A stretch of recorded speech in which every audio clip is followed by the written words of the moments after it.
time for Put Up Your Bukes, the DraftKings contributors Steve Buchanan and Nick Fryer. Look at that. Oh my God.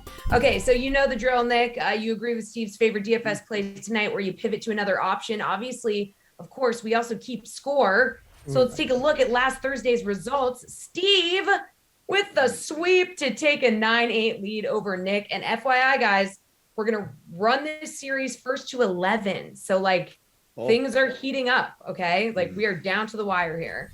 So let's get to today. Steve, your favorite pitcher, who is it? Yeah, so that means I only need 2 picks to hit. But the nice part is about what I do is that I'm giving you 4 absolute bangers tonight. So another 4-0 on the way. But let's start with Frankie Montas going up against the Angels. He's already pitched against them twice this season. He's gone 12 2/3 innings, allowed 6 runs. That's not good, but that's okay. Only 2 of them are earned. So we don't care about the 6 runs. We only care about the 2. So 2 runs allowed. We'll just stick with that on 11 hits and 15 strikeouts with a 1.26 FIP. Now, the Angels aren't usually a team that you go against because they only have a 23.4% K rate against righties on the year, which ranks 18th. But Montas has been getting it done with the strikeouts. He has a really nice 1.26 FIP. As I mentioned, in that Angels lineup, they just seem to be dropping like flies on the daily. It feels like every day they have someone else going on the IL. They just recently lost Jared Walsh, who's one of their better power hitters. So everything just seems to be aligning here for Frankie Montas to once again shut down this team. Okay, Nick, what do we think? Frankie Montas, do you like, or are you going to pivot? I think there are 2 guys that you got to go with on the higher end, 8K and plus tonight. And I know Freddie Peralta is the highest priced guy, but with his pitch count, I think that Montas is one of the plays. And I think the guy I'm going with tonight at 8.6K, Hyunjin Ryu is the other play tonight against the Red Sox. Okay, now I know Devers is a lefty, and of course, lefty on lefty, you think the pitchers have the advantage, but he's done well against lefties. He's not going to be in the lineup tonight, so that's a big one.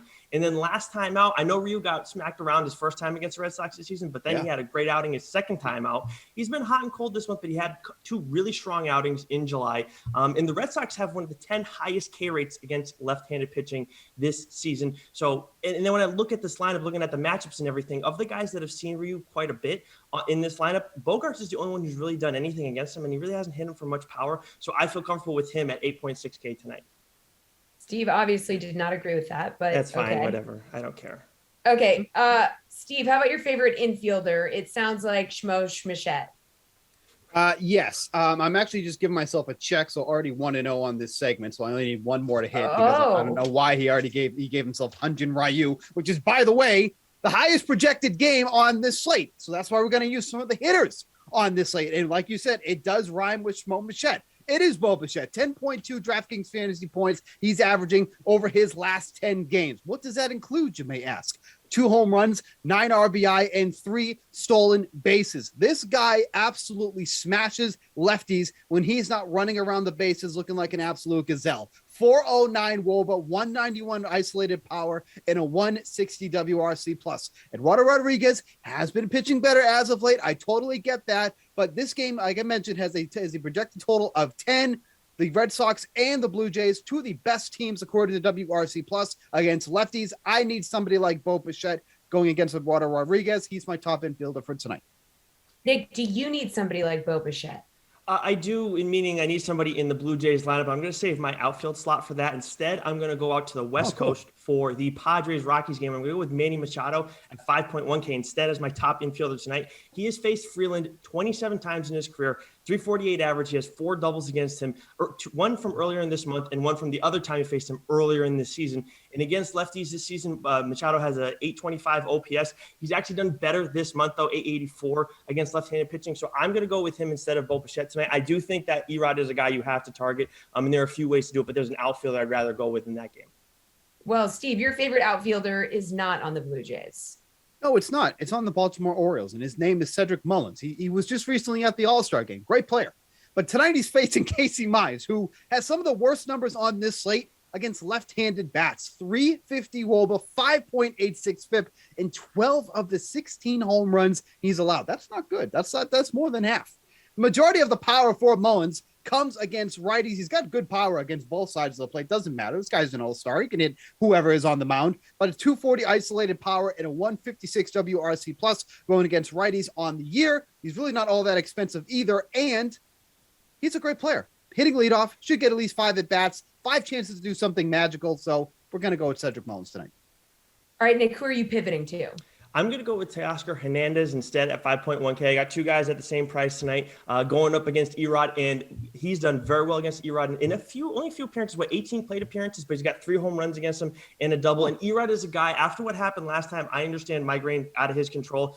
I'm not expecting that to carry over here necessarily, but after that rough start and the frustrations there, he is a guy you absolutely have to go and target. And then Hernandez has destroyed left-handed pitching all around this season, 1070 OPS against him. And at Fenway Park this season, too, he's got 2 home runs and 2 doubles. So it doesn't matter if he's doing it on the home or the road. He can still hit Red Sox pitching. So I feel comfortable with him as my top outfielder tonight instead. Good.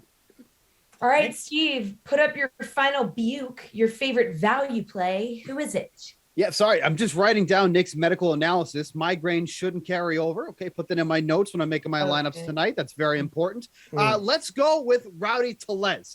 Guy is just dirt cheap. And how do you not like some guy named Rowdy? I mean, what a hell of a first name. But he's knocked in 10 runs over his last 10 games since he's been over with the Brewers, and he's facing somebody else with a unique name, Chad Kuhl. Nothing is cool about Chad Kuhl. And he doesn't like facing left-handed bats. 333 WARBR against them, 5.48 FIP, and a 1.4 home run over 9. If Tellez is going to keep knocking in runs at the rate he has, if he's going to keep hitting 3 home runs over his last 10 games, I want somebody that cheap in my lineup tonight. Feels like a free square. He doesn't have to do much to reach value on a 2.7 salary, so that's my guy to make. All right, are you going to pivot, Nick? Yes, I'm going to pivot, but I'd just like to note that, before when Steve was losing, he's acting like Tony La Russa Jr. over here. Don't celebrate. Don't do anything. Don't be happy. Don't be excited. Now he's like full Mark Wahlberg and the other guys. He's like a peacock. You got to let me fly. It's ridiculous. Total change of tune from him. And I just want everybody to know now Steve's a front runner. That's what it comes down to. I'm going to go, though. I want to give you guys a good pick. Well, that's what you've said to me in the past. So I don't know what I'm just saying you're a hypocrite. That's all I'm saying. Anyways, I want to give everybody the pick. Robbie Grossman at 3.2K going up against Alexander Wells tonight. He has only made 1 start so far at the major league level. He has 3. This is his 4th appearance tonight. Grossman has had 10 plus DK fantasy points in 7 of his last 10 games. He's better against left-handed pitching. On the season, he has an 868 OPS and a 374 WOBA, and he's better at home as well. I do think this is a game all around that you want to target, but with the way the Tigers have been playing recently, I need to get a part of that lineup. So I'm going to go with Grossman, especially because he's better against lefties at home.